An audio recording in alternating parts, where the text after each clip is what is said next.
After age 65, the human body produces roughly 40% less heat than it did at 30. Circulation slows. The fat beneath your skin thins every year.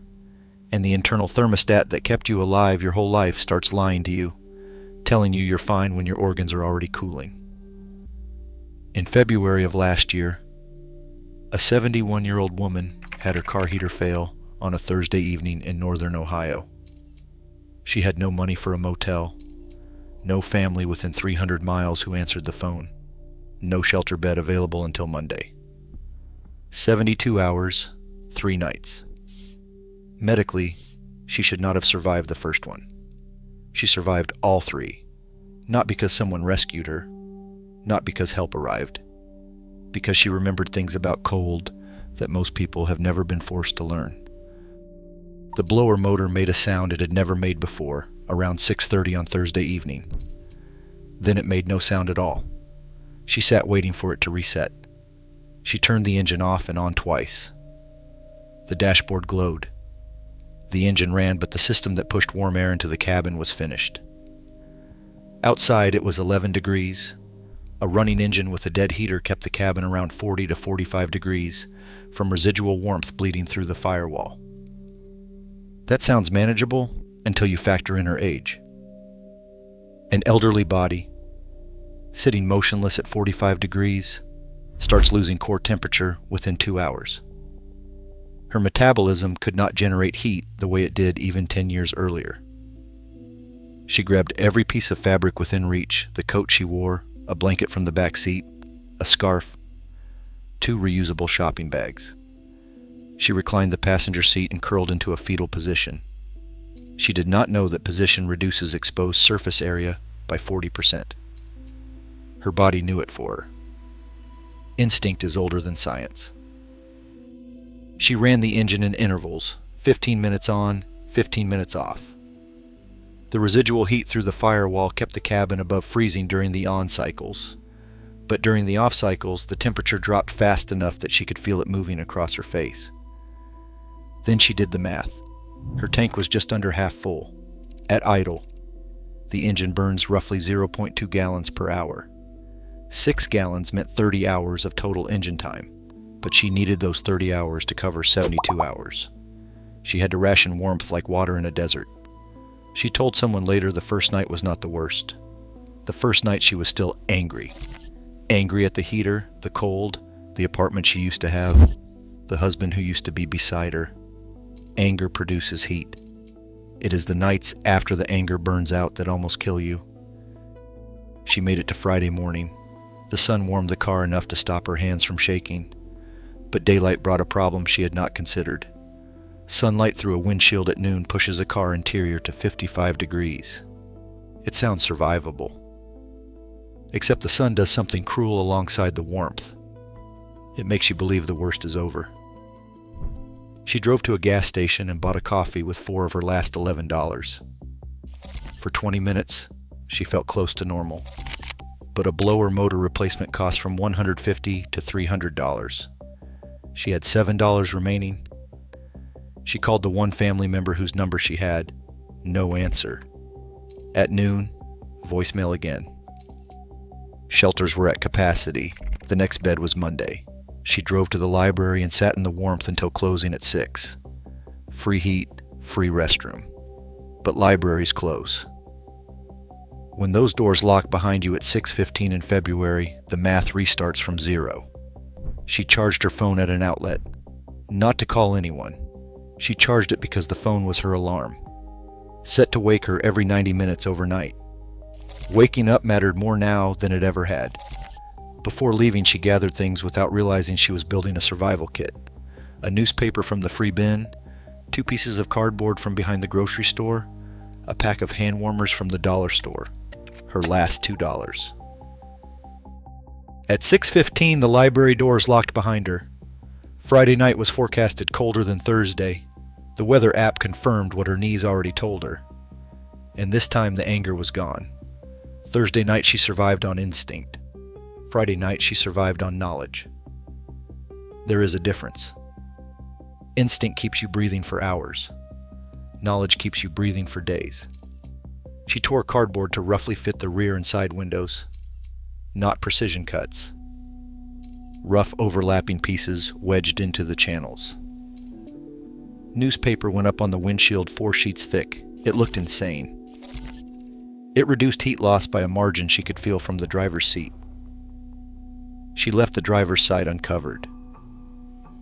A 71-year-old woman alone in a parked car at midnight makes the safety calculation automatically. She chose safety on that window and warmth on every other one. Then she filled dead space, shopping bags in the footwells, newspaper wadded around the back seat. She draped the blanket from the headrest over the back of the front seats, creating a fabric wall between herself and the rear cabin. Smaller space, less air to warm with one body. The hand warmers did not go in her gloves. She tucked one into each armpit against the skin. Major blood vessels run through the axillary artery beneath the arms. Warming blood at the source sends heat through the entire circulatory system. She learned this from her late husband, an Army veteran who mentioned it over dinner once like it was nothing. She never forgot it. Funny what sticks when you need it decades later. Each warmer generates heat for 8 to 10 hours. 2 of them positioned at arterial pathways kept her core from crashing through the night. She tightened the engine rationing, gas gauge above a quarter, 10-minute runs every 2 hours. She calculated 16 hours of idle time left and needed to stretch it across 2 more nights, plus fuel to reach the shelter on Monday. She ate a granola bar and half a sleeve of saltines.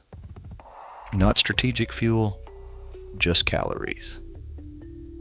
But at 71, the body converts them more slowly and takes a bigger cut before passing the warmth along.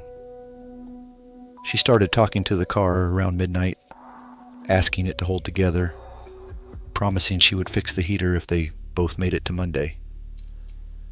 The car did not answer, but it also did not quit. At her age, you stop expecting enthusiasm from things that keep you alive. You settle for reliability. She woke Saturday morning and couldn't feel her feet. That's when she understood Friday night had cost her body something it was not going to give back easily. Cold doesn't just make you uncomfortable. After 48 hours, it starts dismantling the body from the edges inward. Her feet had patchy discoloration and no sensation. Frostnip, the warning stage. Reversible with warmth, permanent without it. Her fingers were stiff and slow. Opening a water bottle took both hands and 30 seconds. Her thinking felt buffered. Thoughts had to travel further to reach her mouth than they should. Mild hypothermia affects cognition before you realize it is happening. The brain cools, and the first capacity it loses is the ability to recognize that it is cooling. That is the trap. You get dumber about the thing that is making you dumber. For an elderly body, the trap is worse. After 65, the shivering response weakens. Shivering is the body's emergency heat generator. A younger person shivers violently and produces warmth. An older body negotiates with the cold instead, and the cold does not negotiate fairly. She drove to the library when it opened and sat near the heating vent. She took her shoes off and pressed her feet to the carpet. At the soup kitchen, she felt hot food spreading warmth outward from her stomach like ripples. She asked for seconds and got thirds. She filled a water bottle with the hottest gas station tap water and pressed it against her ribs inside her coat. She tried the family number at 2. 5 rings, voicemail. She had already left 2 messages. She told someone Saturday was when she stopped being angry at the heater and started being angry at the cold itself, like it was personal. She knew that was irrational. She said irrational was better than afraid. Afraid does not move. Irrational at least has energy in it. Saturday night was forecast at 6 degrees, single digits. Her body had already surrendered ground. It could not recover in a library chair. The third night was going to decide everything. She knew it. The third night separates people who survived from people who are found. She deployed everything at once. Cardboard on every window except the lookout. Newspaper in every gap. Blanket wall cinched with the seatbelt across it. Both seats reclined flat. Lying down exposes less surface area than sitting upright. She wore every article of clothing she owned. 2 shirts, a sweater, a coat, a scarf doubled over her nose and mouth. Breathing through fabric warms the air before it reaches the lungs. Cold air hitting lung tissue directly accelerates core cooling from the inside. The hot water bottle went against her stomach inside the innermost layer. No second bottle. No relay. When it cooled, that was it until morning. The gas gauge read just above empty. 4 to 5 hours of idle time remained. She could not spend it all tonight. She still needed fuel on Monday. 2 engine runs in total. 8 minutes at midnight and 8 minutes at 3. 16 minutes of warmth to carry her through 10 hours of darkness. At 3:15, the outside temperature hit 4 degrees, the coldest point in 72 hours.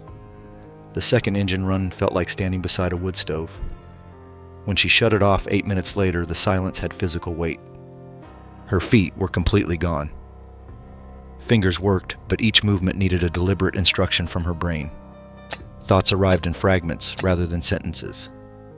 Between 4 and 5, the shaking was constant. Around 5, it stopped. She knew what that meant immediately. Shivering stops when the body quits fighting, not when it starts winning. She recognized it the way a doctor reads a bad chart, clinically, without panic. She forced movement, clenched fists, rocked her torso, pumped legs against the floor. 30 minutes of mechanical motion forcing blood through vessels that wanted to shut down. Not because she had the strength, because stopping meant something she would not accept. She started counting things to keep her mind from going still. Counted the screws on the dashboard, counted the stitches in the steering wheel, counted the years since someone asked how she was doing and waited for the answer. That was the shortest count. Sunday morning arrived through the one uncovered window. Gray, then pale, then bright enough to hurt. She was still here, but the body was not the same body that started this. 2 toes on her left foot had early frostbite, waxy white, no feeling, joints locked from sustained cold and immobility. Getting out of the car took several minutes. She was dehydrated from 3 days of cold suppressing her thirst. The library was closed Sunday. She sat in a church pew for 2 hours, for the sermon and the heating system. Coffee and pastries after the service. Every warm bite was a deposit in a bank that had been hemorrhaging for 3 days. Her family called back Sunday afternoon. The call lasted 4 minutes. They could not send money until Tuesday. She said she was fine. She told someone she was not angry at her family. She was angry at the word fine. She had been using it for years. It stopped meaning anything long ago, but it was the only answer that did not need a follow-up question. And follow-up questions cost energy she was saving for whatever came next. Monday morning she turned the key on fumes. The gas light had been on since Saturday night, but getting through the shelter doors did not end the story. It started a different chapter. A 71-year-old woman nearly died because a blower motor broke Thursday, and the nearest bed opened Monday. 4 days. That's the gap between a mechanical failure and a funeral in the richest country on earth. She worked 32 years as an administrative assistant. She retired on Social Security and a pension that looked adequate in 2015. Her husband died in 2018, and his pension vanished with him. Her income dropped nearly half overnight. Same rent, same bills, same prices, climbing every quarter. By 2022, rent consumed 83% of her check. She had been in the car 5 months before the heater failed. 5 months of a system that worked until one component broke. Most cities run shelters at capacity from November through March. Wait lists do not account for weather. Elderly individuals are the fastest growing demographic in vehicle homelessness. Fixed incomes that have not matched inflation in a decade. 700 Americans over 65 die from hypothermia annually. Most are found alone. She became a number that almost got finalized. But numbers do not capture what happens inside a mind during 72 hours of choosing over and over to keep going. Nobody talks about what happens in your head during 3 days in a freezing car. Thursday the mind had traction, anger, and solvable problems. Friday, it shifted to negotiation, Not 3 days, just the next 4 hours. Then just until the library opens. Saturday night she entered territory without vocabulary, not despair. Something like watching herself from a slight distance. Her body fighting while her mind observed from the back seat. Around 4 in the morning on the final night she opened her phone's photo gallery. Her husband at a restaurant. The old kitchen with yellow curtains. A birthday dinner where someone put too many candles on the cake. She was not being sentimental. She was reminding her brain she had lived a life with rooms and meals and faces that recognized hers, because the cold was reducing her to nothing but a body with a temperature. And she refused to let it finish. She said the thing that carried her was not courage. Courage sounds noble. It was stubbornness. Stubbornness means refusing to quit when logic says you should. At 71, it is the only muscle that has not weakened. Monday. The engine caught on the second try. She reached the shelter on fumes. What she found surprised her. The intake worker asked her to rate her pain from 1 to 10. She said she did not know. She had been numb for 3 days. Pain would have been an improvement. The nurse flagged frostbite immediately, and she was referred to a free clinic. Her toes recovered in weeks. There was no amputation. The doctor said 12 more hours would have changed the outcome. What she did not expect was company. 3 other elderly women were on the same trajectory. Working lives, dead spouses, incomes that shrank until the math collapsed. They recognized each other without explanation. A caseworker connected her to emergency housing she had never heard of, with first month's rent and deposit for seniors over 65. It had existed for 2 years. Nobody had told her. The 4 women kept in contact with weekly calls, heating assistance tips, food banks, and free clinics. One called it the phone tree they should have had before this happened. She said the shelter did not save her life. She had already saved herself 3 times, once each night. The shelter gave her proof she existed in a system, someone writing her name on a form and looking at her while doing it. That mattered more than the warm bed. Being invisible is its own kind of cold, and no blanket fixes it. 72 hours, 3 nights, 1 car. Instinct carried Thursday. She curled up and rationed the engine, letting anger do what her body could not.